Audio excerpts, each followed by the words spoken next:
Volwensuur en spesifiek koolhidraatverkrygte volwensuur is steeds redelik onbekend aan die algemene publiek. Wat sou jy sê, Imelda, is die impak wat koolhidraatverkrygte volwensuur kan maak in die wêreld?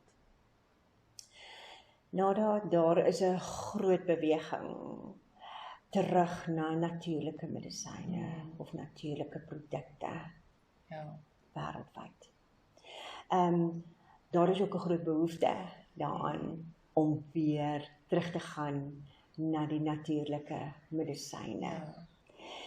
En ek dink die feit dat ons koolhidraatverwante volwensuur so suiwer is en dat hy so veilig is om te gebruik vir mense en vir diere, maak hom 'n groot rolspeler in hierdie beweging na jou meer natuurlike aanvullende voeding en vir medisyne. Kom ons vat byvoorbeeld sy anti-inflammatoriese rol. Daar is so 'n oorgebruik van kortisone. Daar is 'n oorgebruik van antibiotikas. En volwensuur weet ons, as jy hom saam met antibiotika gee, dat hy 'n groot rol speel in die behandelingsperiode, as ook dat jy kan na korter periode moontlik die antibiotika minder maak en dan die volwensuur vir 'n langer periode gebruik. Ek sien. En ek dink dit gaan op die pad vorentoe gaan dit 'n geweldige groot rol speel.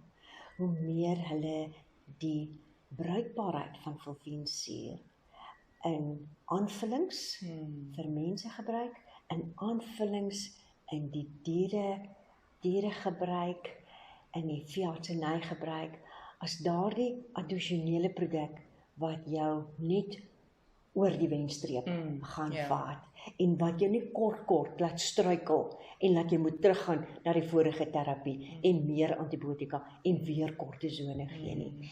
So ek sien hom as 'n groot rolspeler in aanvulling wat jou voeding aanbetref om die immuunstelsel te versterk sodat jou risiko's ten opsigte van gesondheid beter is. En ek dink op die pad vorentoe gaan daar baie groot dinge nog gesien word van jou koolhidraatverwante volwensuur beslis.